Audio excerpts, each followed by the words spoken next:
대시청자 샘표식품 주주 여러분들 반갑습니다. 샘표식품 관련돼서 그리고 이슈 관련돼서 여러분들이 알고 계셔야 되는 내용들 전달해 드리는 멘토 이진욱입니다. 자, 우리 샘표 하게 되면 이 국내에서 대두를 가공해서 장류를 판매하는 또 식품업체 중에 하나죠.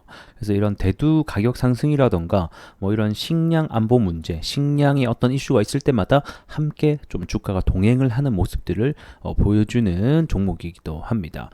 오늘 또 주가가 갭이 뜨면서 한 차례 주가 상승이 나왔었는데 뭐 다들 아실 거라고 생각이 듭니다. 현재 브라질에서 이 기록적인 폭우가 발생을 하게 되면서 이 대두 선물 가격이랑 뭐 여러 가지 식량에 대해서 좀 이슈가 발생을 했었죠. 근데 이거 안에를 이제 제가 이슈를 말씀드리면서 까보게 될 거지만 현재 우리나라 이 대두 국내 수입량의 80%가 사실 브라질산이거든요. 그렇기 때문에 영향이 충분히 있을 수 있다 라는 거 알고 계시면서 어떤 이슈가 있었는지, 그리고 리스크적인 부분은 또 우리가 뭘 생각을 해봐야 되는지, 이런 부분도 하나하나 좀 얘기해보는 시간들 오늘 전체적으로 가져보도록 하겠습니다. 자, 이슈 체크 함께 해보도록 하겠습니다. 뉴스 보신 분들은 해당 소식 접하셨을 거라고 생각이 드는데요. 이 브라질 남부 쪽에 엄청난 양의 폭우가 왔다라고 합니다. 그 양이 어느 정도 되는지를 봤더만 원래 이게 2달치 정도가 내려야 될 양이 사흘 만에 내렸다라고 합니다. 그래서 사흘간 내리면서 엄청난 기록적인 폭우를 우리가 맞이하게 됐고, 그에 따라서 인명 피해라던가 뭐 여러 가지 등등 피해가 있었는데, 우선 영상을 통해서 어느 정도가 피해가 됐는지 우리가 좀 확인을 해보도록 하죠. 자, 영상에서 보시다시피 사실 이 건물들이 그리고 자동차도 잠긴 모습들을 우리가 확인해 볼 수가 있습니다. 경기장도 물에 잠겨 있는 모습을 볼 수가 있죠. 자, 그래서 보트를 타고 다니고 있습니다. 지금 다 잠겨가지고. 그래서 이런 식으로 사실 막상 가보면 이제 뭐라고 얘기를 하냐면, 여기 보면 지금 집이 다 잠겼잖아요. 이런 식으로. 그래서 모든 어떤 집의 1층이 다 잠겼다라고 해요. 그러면 사실 대부분의 농작물이라던가 뭐 가축을 사용하는 시설들이 다 잠겼다라고 볼 수가 있겠죠.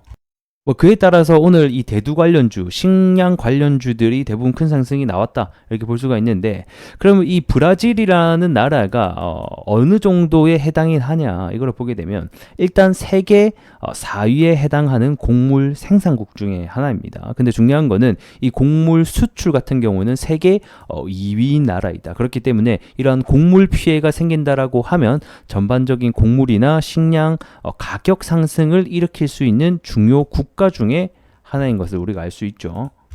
자, 그것뿐만 아닙니다. 이 세계 최대 콩 생산 국가 중에 하나이기도 하겠고, 무엇보다 우리 한국 같은 경우에는 이 브라질산 대두박을 전체 수입의 80%를 차지하고 있기 때문에 어떻게 보면 이 피해를 받는 나라 중에 하나가 될 수 있겠네요. 자, 그러면 이번에 구체적으로 입은 피해액을 좀 전반적으로 보게 되면 일단 대두 먼저 볼겠습니다. 아직 수확하지 않는 이 대두가 전체적으로 다 물에 현재 지금 잠겨 있는 상황이고, 이 기존에 예상한 수확량 같은 경우에는 약 2,200만 톤을 수확할 것으로 예상이 됐는데, 이게 지금 이번 폭우로 인해서 1,900만 톤까지 내려갈 것으로 전망이 되고 있습니다. 수치로만 보게 되면 약 15% 가량이 줄어든다라는 소리가 될 것 같고, 하지만 해당 수치는 아직까지 정확하게 집계된 것이 아니기 때문에 더 올라갈 수 있다는 점 참고 말씀드리도록 하겠습니다. 그래서 현재 수확된 그 문제가 이것도 있지만, 수확된 곡물 자체가 보관했을 거 아니에요. 저장 창고라든지. 근데 이 저장고도 전체적으로 물에 잠겨 있어가지고 이 피해가 심한 지역 같은 경우에는 미리 수확한 작물 역시 70%에서 80%는 손상이 될 것으로 전망이 되면서 참 이 곡물 가격이 올라가는 우리나라 물상도 밥값도 올라간 소리가 여기까지 또 들리기도 하네요.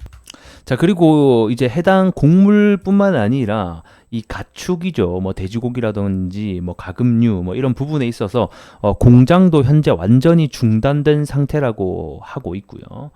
또 브라질 하게 되면 우리가 가장 많이 떠올리는 게 브라질산 닭 뭐 이런 거 있잖아요. 그래서 이번에 피해를 입은 곳 중에 하나가 이 닭고기 생산량의 11%나 브라질 전체에 해당됩니다. 그리고 돼지고기 같은 경우에는 20%나 해당되는 지역이기 때문에 좀 피해가 있을 것으로 현재 예상이 되고 있습니다.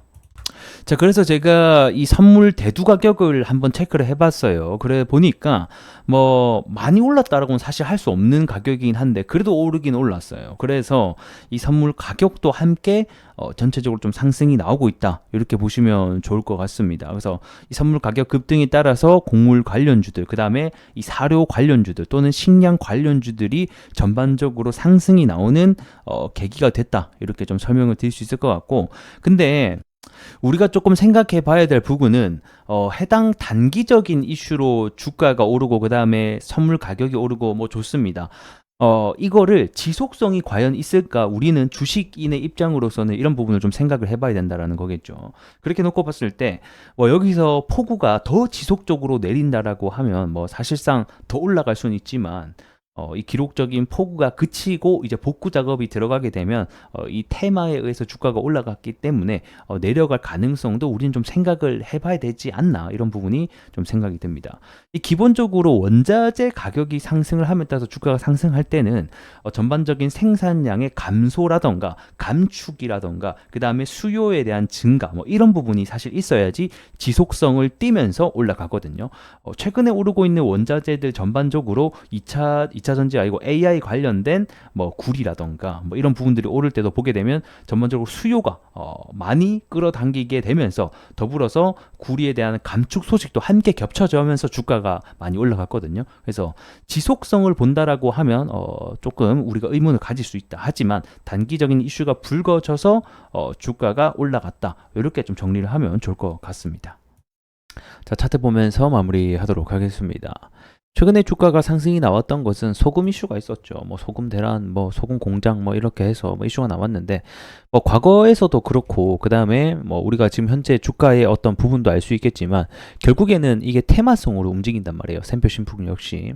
사실 이 종목을 뭐 가치 투자로 놓고 보시는 분은 생각보다 많이 없을 거라고 저는 좀 그런 생각이 들어요. 그래서 대부분의 어떤 식량 안보 문제나 뭐 어떤 대란, 그 다음에 가격 상승, 이러한 각종 외부 환경의 영향을 받아야지 주가가 올라가는 종목이고, 기업의 가치 때문에 올라가는 종목에는 좀 거리가 멀다, 이렇게 좀 설명을 드릴 수 있을 것 같고, 뭐 어쨌든 간에 뭐 21년도까지 최고점 상승을 찍고 나서 주가가 고점도 낮아지면서 저점도 낮아지는 전형적인 어떤 하락의 형태를 띠고 있습니다. 근데 최근 들어서 어느 정도 바닥을 다져주는 모습과 더불어서 저점을 조금씩 들어 올려주면서 이제 상승을 가기 위한 어떤 발판들을 마련을 하고 있다는 거죠. 자, 주가라는 것은 이런 식으로 하락을 하다가 횡보하는 구간을 거칩니다. 그리고 나서 재상승에 대한 파동이 나온다라는 거죠. 자, 그렇게 놓고 봤을 때 1번, 2번, 3번을 놓고 봤을 때 우리 샘표식품 같은 경우 현재 2번 구간에 해당한다.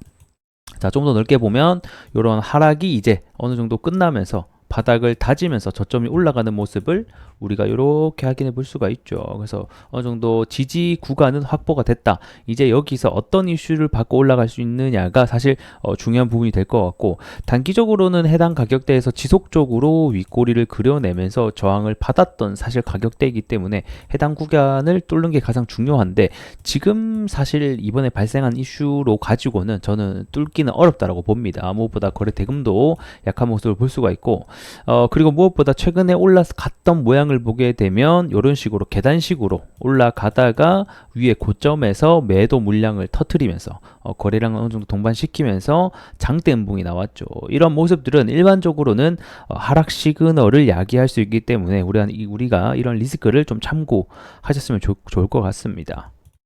자, 하지만 본다라고 하면 일단은 이 우상향 기조가 유지되는 선에서는 이 가격대만 좀 안 깨준다라고 하면 충분히 밟고 다시 한 번 더 기술적인 반등은 나올 수 있다라고 보여지네요. 그래서 이 우상향을 깨주는지 안 깨주는지 여부가 우리에게는 굉장히 중요할 것 같습니다. 현재 이 분봉이 15분 분봉인데 이 15분 분봉상 장기 이평선을 지속적으로 안 깨주면서 밟아주면서 올라가고 있잖아요. 그래서 이 구간을 만약에 깬다라고 하면 이제 추세 자체가 다시 한 번 더 하락으로 진입할 수 있으니 이런 부분도 우리가 알고 있으면 좋을 것 같습니다.